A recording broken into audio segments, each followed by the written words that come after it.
Welcome to The Crucible, Conversations for the Curious. I am Hamish, your host. This podcast is for anyone going through awakenings, trying to make sense of life, whether dark nights of the soul, needing to make life-changing decisions, struggling with addiction or critical illness, or simply realizing that their life as they know it is not aligned to values and purpose. You are not alone. You can get through this, I promise you. Life is far more beautiful on the other side. Hello everybody and welcome to another episode of The Crucible, Conversations for the Curious. Today we've got Robyn with us. Robyn and I met in a networking community a few weeks ago, and she's got a really fascinating story.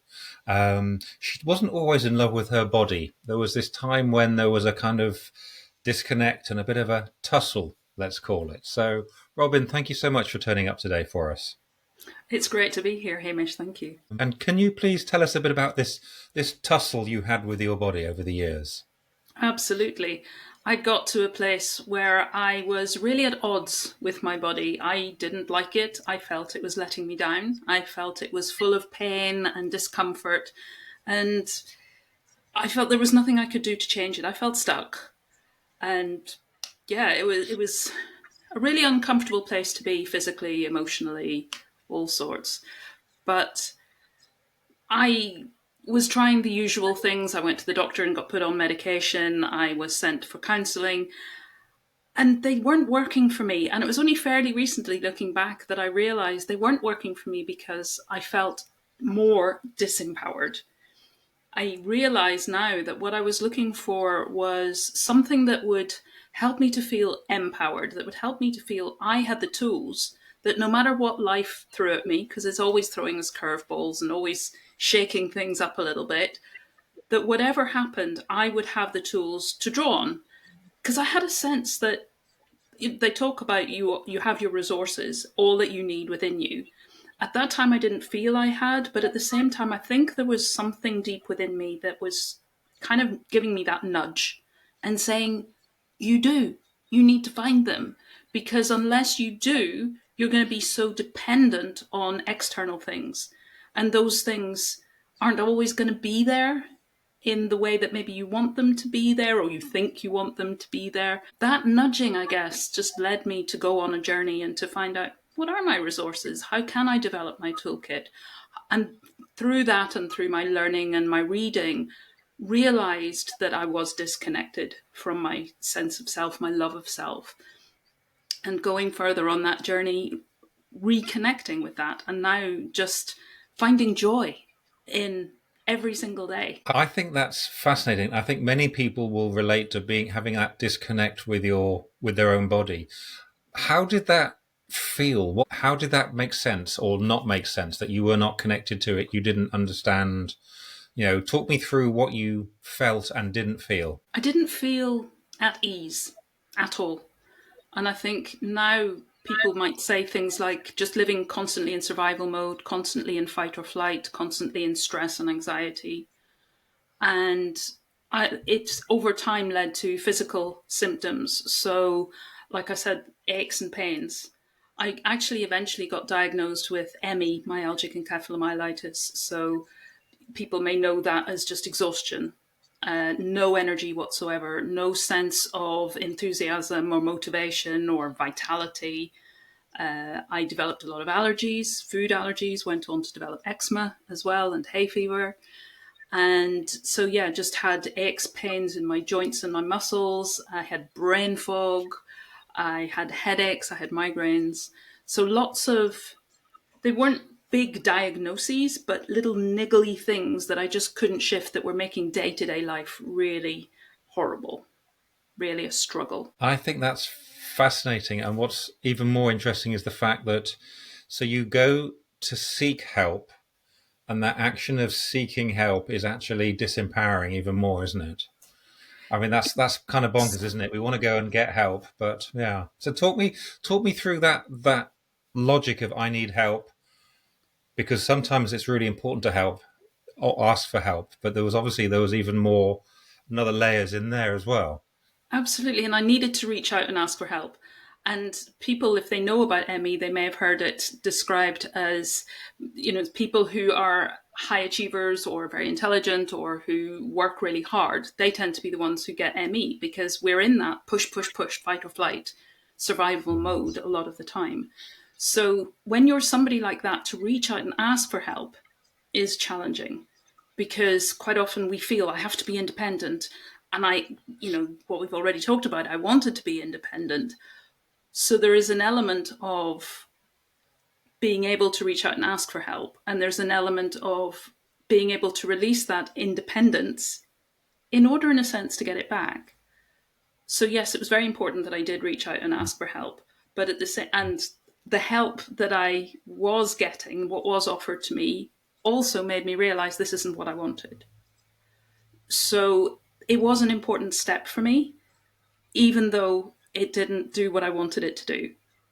I guess in a way it kind of did because it revealed it led me to a path that got me to where I am now.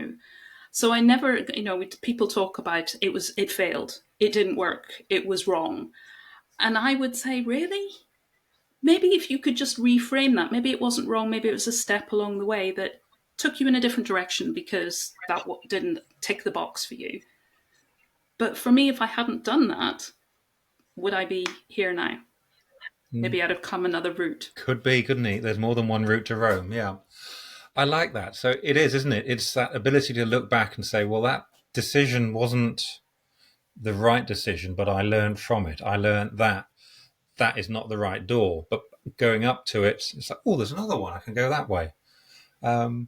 That's really cool, isn't it? And then, so you realize that you were not going to get the support you wanted. You weren't getting the answers you wanted.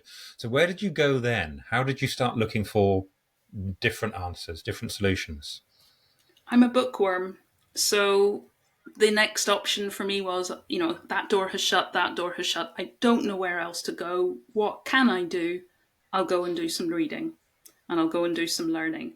And also, the internet was just kind of coming into my life at that point. So I went on a 9-month online study, which was a global study. It was run by a guy in America, but one of my best friends I made through that course, she's in Australia. So it was interesting because most of the people were, I think, from America, but the two of us kind of on other sides of the planet, but we really connected. And it was all about how we think and how we look at things and how that can be a choice. So there was that, and there were various other people that I read, and I love quotes. So things like Wayne Dyer's, when you change the way you look at things, the things you look at change. That had a massive impact on me when I kind of meditated on it, sat and thought about it, and it was like a light bulb. So I have a choice. So I have the power to change things just by changing my perception. And then kind of, is that true? Could that possibly be true? How much is that true? To what extent can I change things? And going off and trying it for myself and finding, oh my goodness, it really does make a huge difference. And Dr. Bruce Lipton's, the moment you change your perception is the moment you change the chemistry of your body. Yeah. Knowing that my symptoms were due to the chemistry of my body, due to what was going on inside of me. Could I shift that as well? Could I shift that by shifting my perception? Well, Wayne Dyer told me that I could, effectively. So I tried that as well. And yeah. And for me, it was that it was small, simple steps, but taken consistently, had massive changes. Like my life is unrecognisable now compared to how it used to be. And I didn't do anything massive. And if I had tried, I get overwhelmed. So I would have just run away, screaming in the opposite direction. But the fact that they were kind of smart goals, they were small, they were measurable, they were achievable, they were realistic, and I could do them within a time frame. And I can look back now and see how far I've come, which is so amazing. It just blows my mind. But if I can do that, anybody can do that. It's not difficult. It's very simple. It's the consistency mostly that's sometimes challenging because we have to go against how we think. Yep, I think so too. I think Bruce Lipton is fascinating. I saw him a couple of years ago, and how he takes you on a journey from here to completely woo woo way out there and wacky, and every single step makes perfect sense. Yes. It's lifestyle, it's choices, decisions. All these things affect your, as you said, your neurochemistry and turn genes on and off. Right. It's woo-woo, but it's also scientific. Yeah. And I love people who bring those two together. Yeah, it's so important, isn't it? Because there is seemingly a massive disconnect, and yet, you know, the original of science was magic, and then it became science, and it's sort of homogenizing, and absolutely, yeah, and then bring some consciousness in there, and then it's just like, okay, what's going on, guys? Dr. Joe Dispenza's Breaking the Habit of Being Yourself. Yeah. And if you're interested in how the mind impacts the body, impacts the mind, that's a great book. He's an interesting one, isn't he? After he rebuilt his back, didn't he? After a car crash, wasn't it? I think he was taking part in something like a triathlon, and he was doing the cycling element, and he got hit by a truck. And yes, did some very serious damage to his back. That's right. And then he just spent time visualizing, refixing his back and mending, and now he's running around doing amazing stuff. Yeah, quite an interesting human being. So you've read quite an eclectic collection of science, and I'm going to use the word woo-woo because I can't think of another one. And these people are bringing these things together just to say, hey, look, we are more than this. Absolutely. How has that helped you make sense of your journey and make sense of what you're doing? I think there have been several ones that have been massively impactful, but more recently, I think it would be Dr. Gabor Maté and his work on trauma.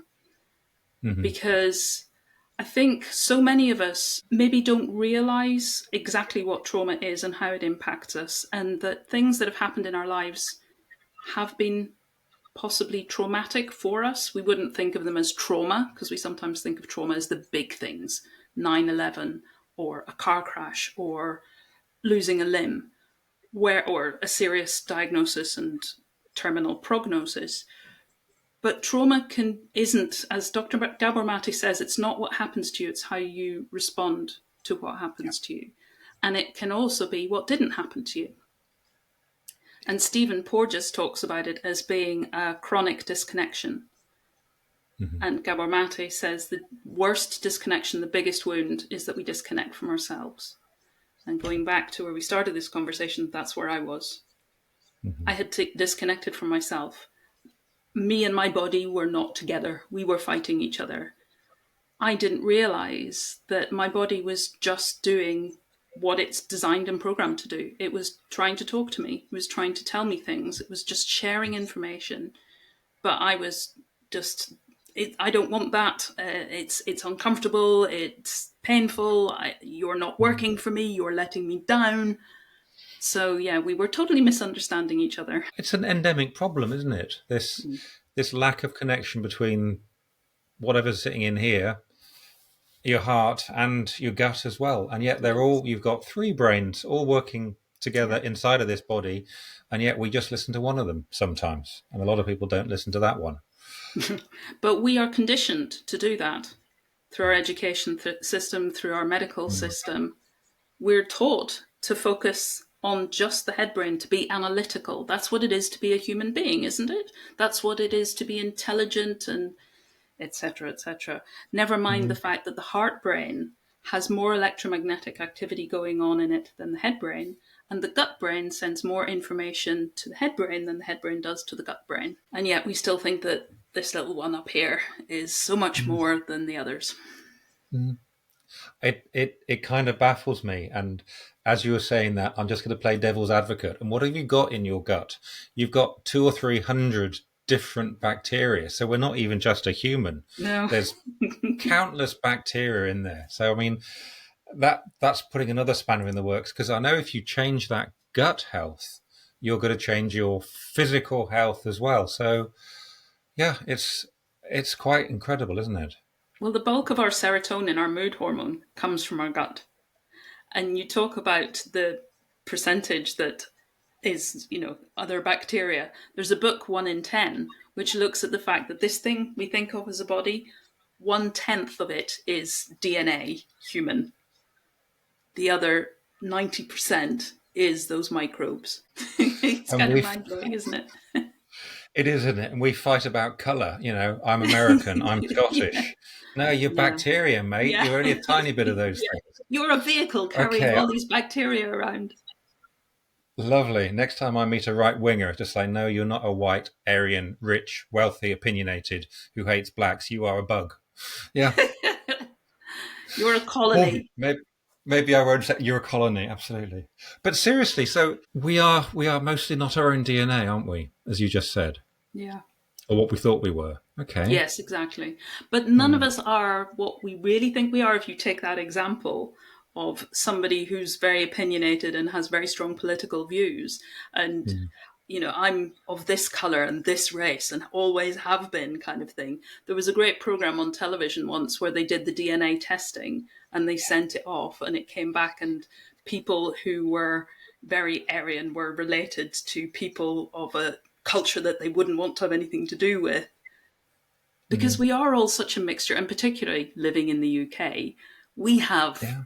all sorts all over the generations, the millennia. That's absolutely fascinating. So what would happen if we did really connect to our bodies then? What would we learn? It would be incredible, wouldn't it?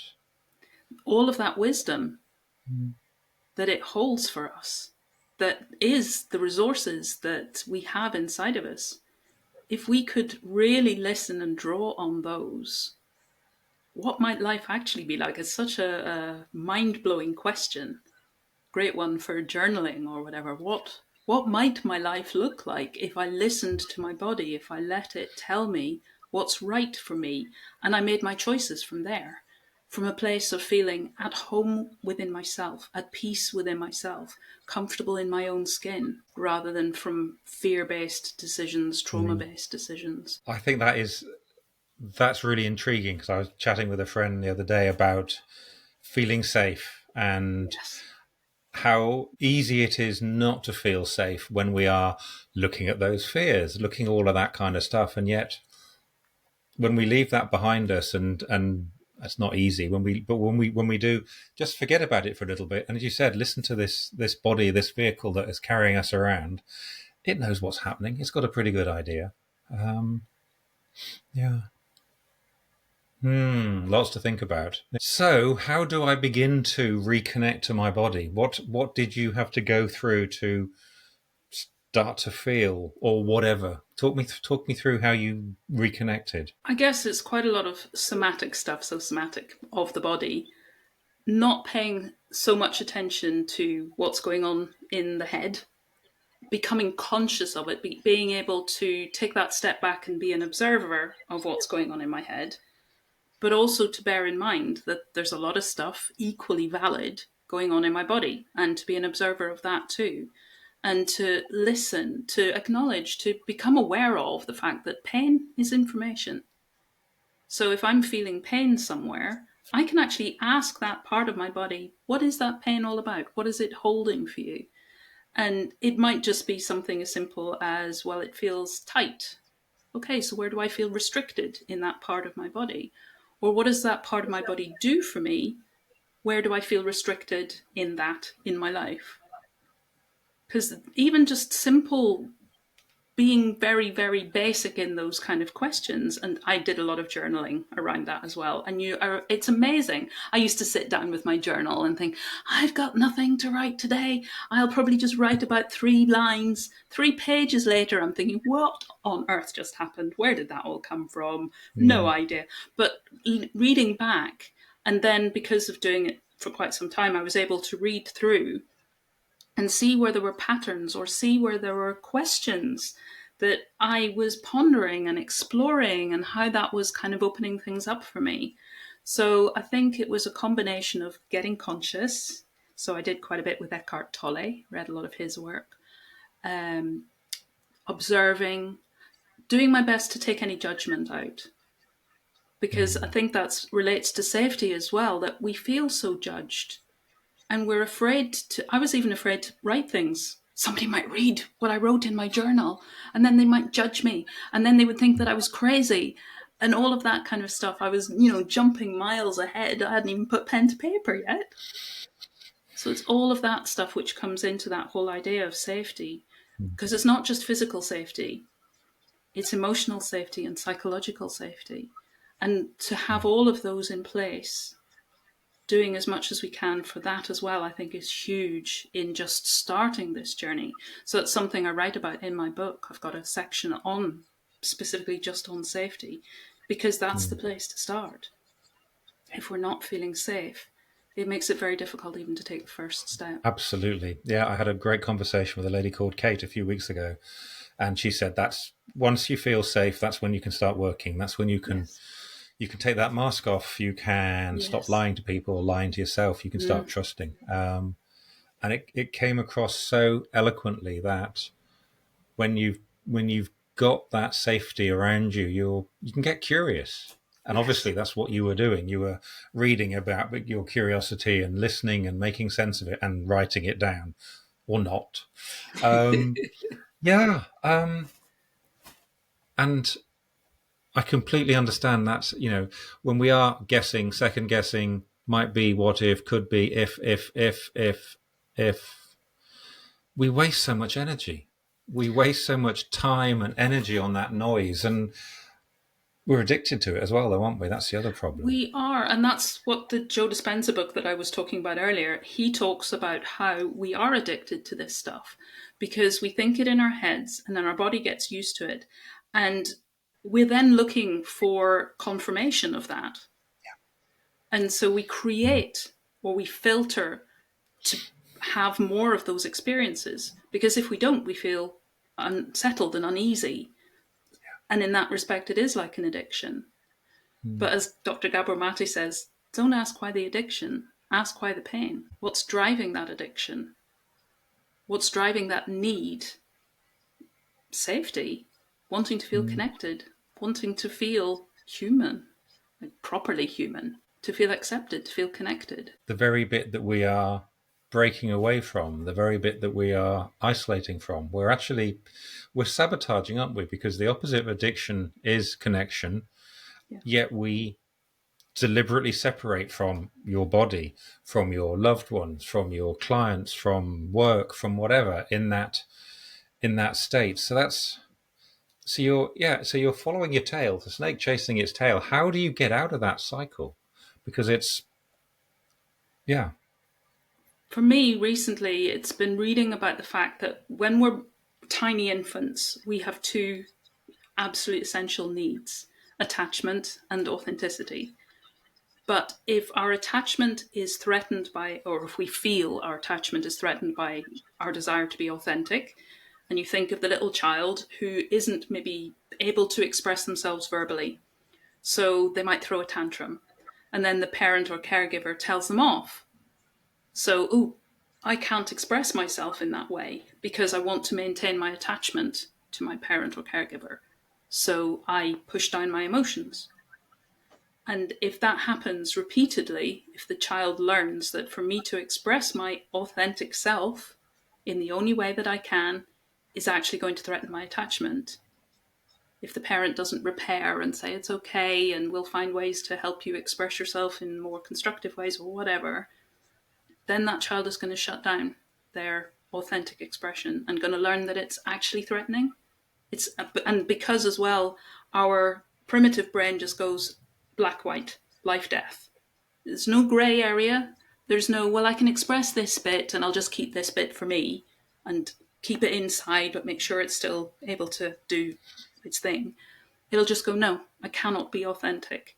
If I want to still have safety of any kind, if I want to still be fed, clothed, etc., then I need to just do what my parent caregiver says to me. That sets us up for that detachment. Yep. And it then actually does feel life-threatening because that's how we've been programmed. Yeah. And then we live with that disconnection and we wonder why relationships don't work. We wonder why we don't dare to be authentic. And we, I guess, build barriers and build masks and store. And we just keep on doing that until we break the cycle. Because unfortunately, this is where our brains are programmed to work this way, but they haven't got the memo that we're living in the 21st century now, and there is no need for us to be in that level of fight or flight. It's not serving us. It did at one point, and that's great. It got us through that difficult, challenging time, but we haven't yet learnt to, right, now's the time to revisit this. These habits aren't serving us. How can we do it better? And there's nothing, not nothing, but there's very little, at least I felt there was very little in my immediate environment that was saying, this is how you break that cycle. This is what you can do for yourself instead. This is how to create healthier. I had to go look for it. It wasn't just offered to me when I went, help. Yeah, that makes a lot of sense. I was just trying to think because, I didn't go looking for it. I drank it. I drank it out of the way, and that worked for a while. Yeah. It's a great, I guess we like you develop had these aches. great strategies. Yeah, we do. But they don't always work. You got sore, I got drunk. Yeah. I'm the child There's of a kind somebody of who got macabre humour there. Oh, sorry, say again. I'm the child of somebody who got drunk. So, yeah. And that was one that I guess it was an option, but I was like, oh, I'm not going there because I'd seen the damage that that can do. But we all have something. So my dad drank. I did other stuff. And it's being able to step back and see that's my addiction. That's what I'm doing. For me, it's just we may have variety of kinds, but it's still doing the same thing for us. We're still self-medicating about something. So your journaling, your writing, your reading, that curiosity, that choice you made to self-empower, I think that's basically how we could phrase it, isn't it? How did you keep that going? Because I assume it was uncomfortable because it was initially unsafe. Yes. And that's where I think the consistency can be a real challenge, because I'm saying it's small, simple steps. And I think it was keeping the steps small, but also the reading that I was doing. You know, if they say that you become the 5 people you spend most time with. So I was reading Eckhart Tolle and lots of other writers as well, Caroline Myss and various others. Brene Brown has been a big one for me, listening to Brene Brown, reading Brene Brown, and just being inspired. And I think any time that I felt low, any time I can't do this anymore, I would read and therefore spend time with one of those people who lifts me up, inspires me. And like reading Dr. Joe Dispenza, and you just think, oh my goodness, how did he fix his own back? That's possible. And it just gave me another little shot of, yeah, this is possible. Maybe I can do it too. Even though, I look at those people and I think, oh my goodness, I will never reach their level in a million years. But just even if I could have 100th or 1000th of what they have, and why not? We're just all human beings.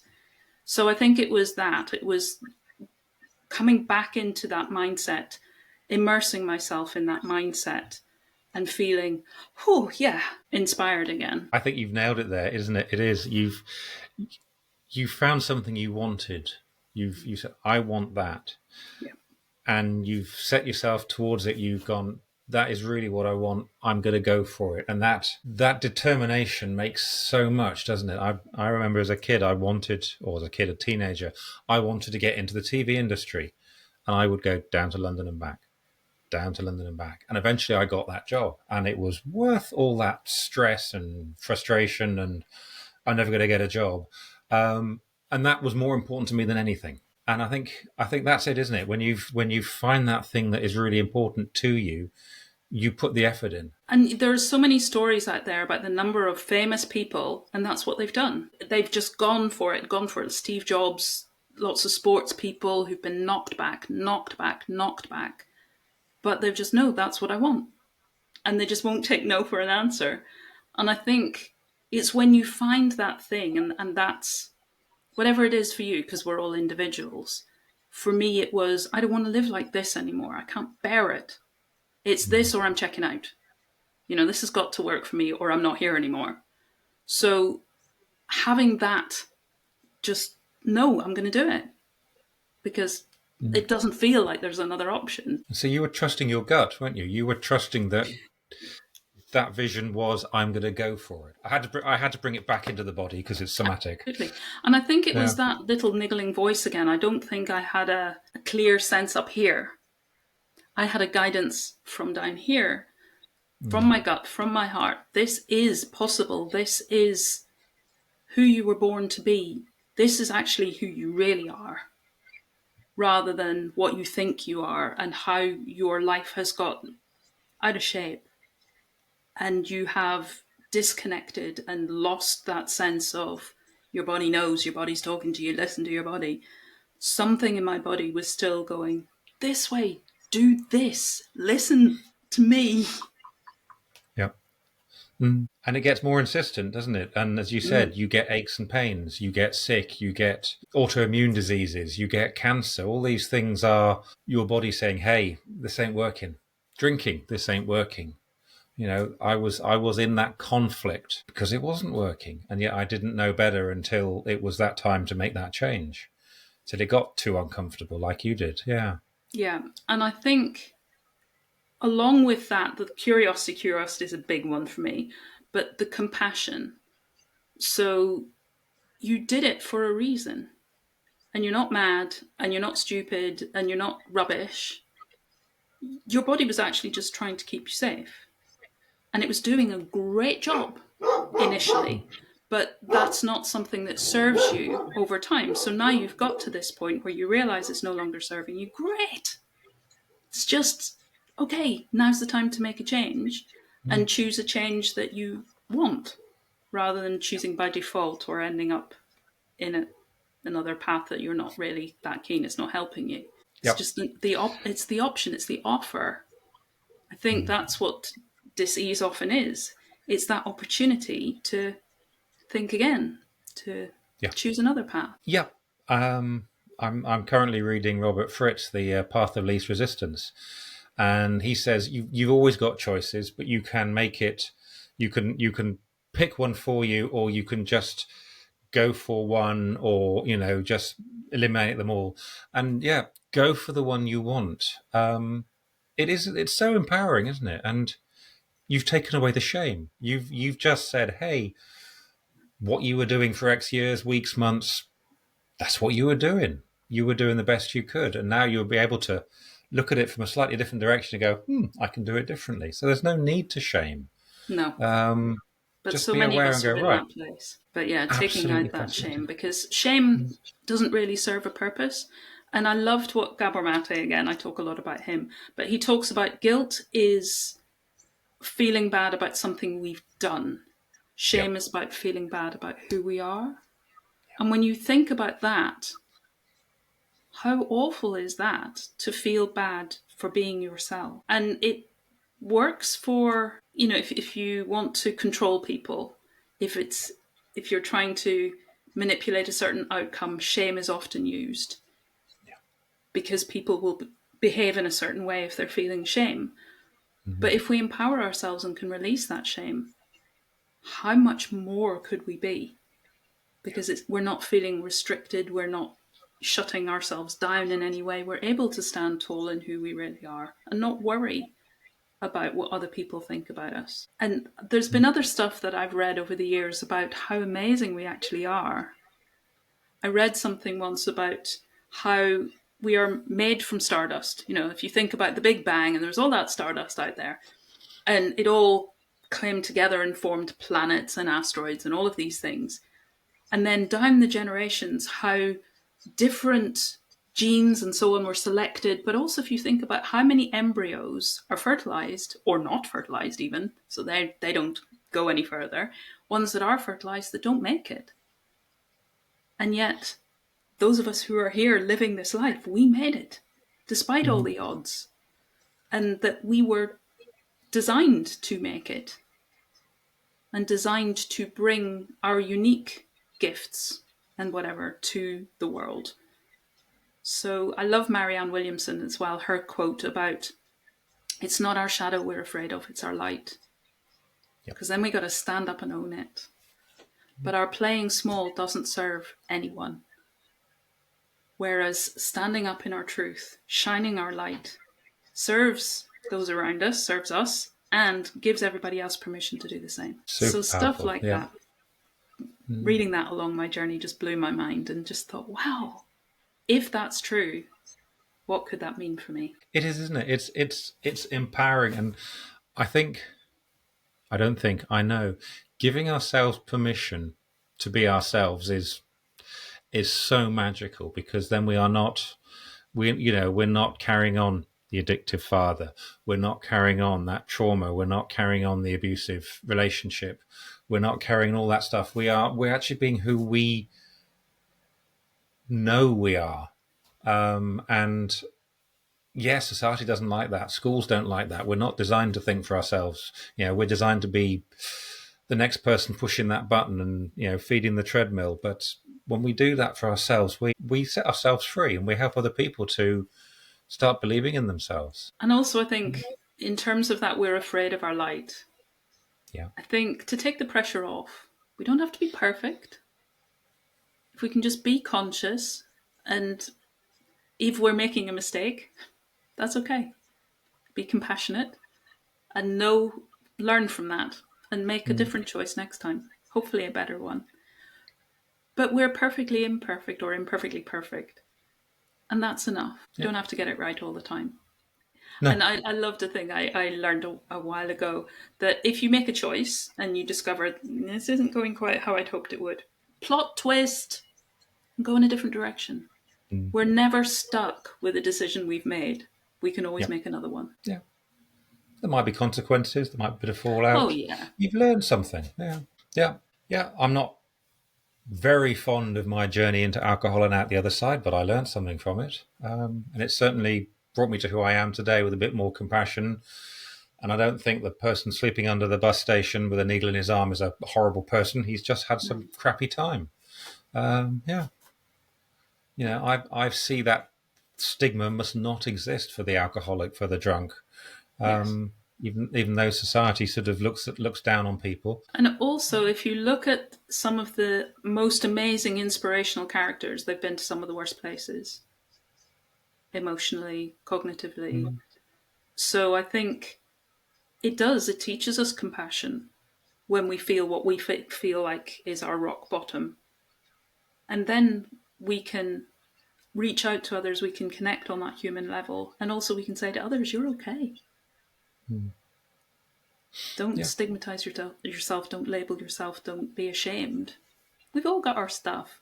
That's what makes us human. It's fine. The thief of life is comparison, isn't it? It really is. Comparing yourself with somebody else who's got a different story, different experiences, more money or less money, better looking or worse looking, or the filter on TikTok. Yeah. Yeah. I don't know. That's social media. Yes, exactly. It's not very helpful, is it, really, in many ways? Yeah. I think it's like anything. Social media just is social media. It's how we use it and how we interact with it. But unfortunately, we're doing that from a fear-based, trauma-based place. If we could get more conscious on how we interact with it and what it's doing for us, and using it from that place of, I'm aware of what this is doing. I'm aware and conscious of the choices in my using it. I think that would be better for it. I get some great inspiration from it. I'll flick stuff on at 3 a.m. when I can't sleep. Oh, that's a good idea. Yeah, it is, isn't it? It's intentionality. It comes back down to that as well, doesn't it? Yeah. It does. Okay. So someone is disconnected with their body. I mean, you've touched on journaling and things like that. What would be some really simple tips that they would start to see some changes quite quickly? I know that's a crazy ask because we all want things quickly, but I'm going to start that again. Okay, so we've got a couple of listeners who are not feeling connected to their body and they know something isn't right. What could you suggest to them, differently to what the journaling and things like that they will start to see some results, just to get that sense of achievement and go, I am going down the right path? There's a lot of stuff. Anything that works the body. I start quite often by encouraging people to do a body scan. because then we can notice what's going on in our body. We can be that observer of what's going on in our body. And I think in terms of a body vocabulary, so how does my body show me? There'll be similarities, but we all also have our unique ways of how our body shows us what feels good and what doesn't feel so good. And when we get that set of vocabulary for this feels good, right, this is where I want to be. How do I get myself to here? Versus what doesn't feel good, right? Okay, I'm noticing that I'm starting to drift into that. How can I support myself to drift more over to what feels good? And we are designed to be able to go between those two states. It changes our heart rate variability. And when our heart rate variability is good, so sometimes it's high, sometimes it's low, it's not constantly high or constantly low, but being able to go between those two is really good. And we get that literacy, emotional literacy of, I know what I feel like when I don't feel good. So when I start to notice that, I take action. I can catch it earlier and earlier and earlier. And the earlier I catch it, the less distance I've gone away from where I want to be, balance and well-being. But also things like Qigong, Tai Chi, yoga, and finding the practice that's right for the individual, because different people, there are so many different types of yoga. What feels good for you, but using your body. Dance as well is another great one. Using your body and feel how it feels when it feels good and you're listening to it, because yoga is all about discipline and practice. Any of those kind of Eastern body disciplines are really good for that. Something like that. Even, walking, getting outdoors in nature and just spending that time developing that sense of safety in movement and safety in expression with your body. And just noticing, just observing. Yeah. All of those things, I think, it's a good foundation for developing that further. And it does work quite quickly, doesn't it? You do start to feel, you do start to notice things. It's like, I've got that pain in my neck. What is it? And yeah, I mean, I spend a lot of time out in nature, and I find it really, really helpful, and breathing and slowing down, and it does make me feel better. It really does. Few simple things. Yeah. I've got a great exercise that I learned and I've shared on my YouTube channel, which is, you get lots of different breathing exercises, but in terms of the coming back into your body and the groundingness and centeringness of that, it's just to trace around the hand. And every time you go up, you breathe in. And when you come down, you breathe out. And you can do it at whatever pace, because the more we can slow our breath and deepen our breath. And because it's tactile, it brings us back into our body, helps to ground us and center us. And when we do that, we get greater clarity of thought, because we're not in that buzzing hamster wheel. I've got to do, I've got to do, I've got to do. It just brings us into the present moment. I love that. I think that is fantastic. I can see myself walking around the woods doing that. That is a great one. That is definitely. I'll make sure that gets highlighted in the show notes for that. Yeah, Robyn, that's brilliant. Thank you. You've shared some lovely stuff with us. I think that's that enthusiasm and that importance of just beginning to feel your body and reconnect with it, because it's powerful, isn't it? It's really, really powerful. And the more we listen and respond, the more our body realizes that we're listening and responding, and it will start to work with us. So from where I was in a place where just pushing against each other, just starting to listen, then it doesn't need to shout, so the pain will dial down, discomforts will dial down, and it'll start doing the body vocabulary. We'll get clearer on what it's saying. It will start speaking with us more, sharing more with us. We'll be able to know how to respond, and it all just becomes a really positive cycle. Cool. Okay, so what is your relationship with your body now then? Explain from the before to what it's like now. I live in the country and I have horses and a dog. So nowadays I'm out walking a lot and moving a lot, and I just notice how easy my body is these days, whereas before it was stiff and painful, and now my joints just move. They just feel like somebody's lubricated them, and they feel easy. And I love to feel all the things that my body can do for me, rather than how I always felt it was doing things against me, or it wouldn't do what I wanted to do. And I used to have food intolerances and stuff, and now I just, right, body, what do you feel you want today? Okay, let's have that then, and let's enjoy it. So I'm very big about getting curious, about bringing joy in, because joy is a choice. And sometimes we might not be able to see that and work with that, but it gets to being a choice. So I've got to that point now where I choose when I feel happy. And if I find I'm not feeling particularly joyful, I stop myself and say, right, now, where's my joy? Oh, there it is. Little light bulb has just come on. So I think that it's that kind of thing. It's being able to have fun, play with what I can do and how my body can move and all the things that it allows me to do and to experience, and then bringing in joy. And my WILD acronym, the last one of those, is dance. So it's just seeing life as a dance. So sometimes I actually dance, but sometimes it's just that feeling inside of me where something is dancing, doing a little happy dance. Brilliant. Tell me about this WILD. What? This was something that I developed through my journey. And because I work very strongly with the wisdom of nature, ties in nicely. And we kind of touched before we came live on how life can get messy. I live in the countryside, and particularly over the summer we've had a lot of water, rain, and the temperatures have been mild-ish, so things have just gone crazy. We have brambles that seem to grow 6 foot overnight, and they just entangle and they trip you up. And life can be a bit like that sometimes. You feel like something just trips you up out of nowhere. So it can feel messy. But for me, it's when we shift our perception, when we remember that quote from Wayne Dyer, when we change the way we look at things, the things we look at change, then we get to be conscious and to have the right intention. And then life is less likely to trip us up, or we can manage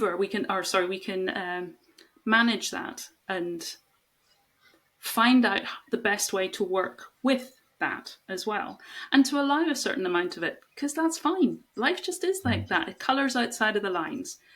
If it was boring and regimented, it wouldn't be half so much fun. So just laugh with it, plot twist, and enjoy. So the different parts of the acronym are to see life with wonder. As adults, we get cynical and jaded and weighed down by worries, versus just seeing it with the eyes of a child. You know that, why is the sky blue? What's a rainbow?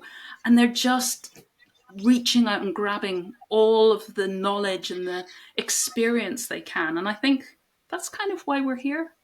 That's what life is about. Getting every little nuance of experience, whatever that experience might be. We are the ones who put meaning on it and label it as good or bad, right or wrong. It just is. So that's wild. Wonder. I is intuition. That whole listen to your heart, listen to your gut, let your body guide you. It's your compass. It's your sat nav. It's like the lane assist in your car. If you're feeling discomfort, it's just the alert that you've drifted. Come back to your true nature. Come back into your own lane. You'll be fine. L is love yourself as you are and as you are not. That whole comparison thing. You might not be this person on TikTok. You might not be this superstar, but you're you, and you're the only you, and you're the only one who can bring what you can bring to life. And then D is dance, because we sometimes see life as 1 step forwards and 2 steps back, or as somebody said to me recently, 1 step forward and 10 steps back. But if we saw that as a dance, then that's okay. If I go 1 step this way and 10 steps that way, it's no problem. I just experience this and then I experience that. So taking away that judgment, taking away that sense of right and wrong, good and bad, I'm a failure, I'm not good enough. We just are. And it's all okay. Yep. I love that. I love the whole idea of not the right or wrong, not the regimented, not the black and white, but it's a dance. It's like, oh, yeah, I'm over here. That experience, didn't like that one. That was all right. That one's brilliant. That one's good. Yeah, I love that. Yeah. It is a dance. Yeah. Fab. Where can people find out more about you and what you do? So my website is probably the central place, and from there you can find me on my socials. My website is equenergy.com, EQUENERGY.com. And then I'm also on LinkedIn, Facebook, Instagram, and YouTube. Cool. Okay. And we were talking before we went live about something you're recording and a book. Can you tell us a little bit more about that? Yes. So in July this year, 2024, I published my book, Take a Walk on the Wild Side. So it's available currently paperback on Amazon and Waterstones, and it's also available from my website.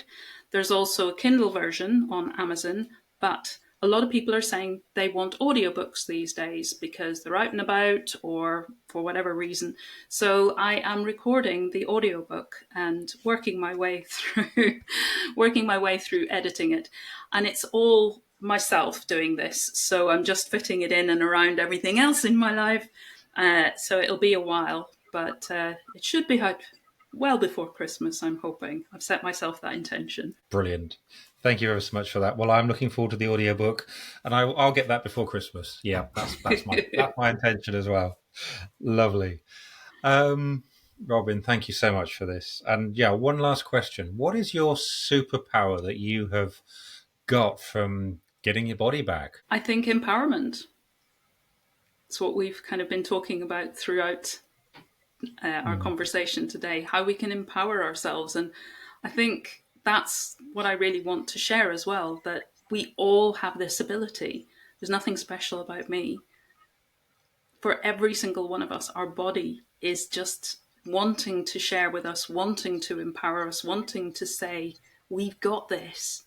It's just a matter of getting curious, paying attention, being conscious. Brilliant. So important. Yeah. Well, Robyn, thank you ever so much for today, for your time, your wisdom, and those little gems. And I am so taking, with permission, plot twist as an excuse for things going not right or wrong, as for things going. Yeah. Plot twist. Yep. Love it. I'm very happy to share what wasn't mine to start with, so you're most welcome. Well, I really appreciate your time today, so thank you ever so much. Thank you, Hamish. It's been wonderful to chat with you and to share a little bit about this, my passion. Thank you for listening to this episode of The Crucible, Conversations for the Curious. If these powerful stories of transformation resonated with you, be sure to like, subscribe and share this show with anyone who you think could do with a dose of inspiration for their own journey. I would really appreciate it if you could make any comments on your favourite podcast platform as well. That helps me reach more people. All the important links and information are in the show notes below. Thank you very much for listening, and catch up with you soon.